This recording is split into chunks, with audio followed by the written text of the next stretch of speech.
If your Netgear Nighthawk router firmware update failed, don't worry. You can fix it using these steps.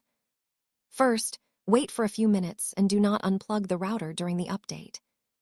If the router becomes unresponsive, restart it by unplugging the power cable. Wait for 30 seconds, then plug it back in. After the router restarts, check if the internet connection is working. Open a web browser and go to routerlogin.net. Log in using your router admin username and password. Go to Advanced, then Administration, and select Firmware Update. Click Check to see if the firmware update is available again. If the update fails again, download the correct firmware from the Netgear website.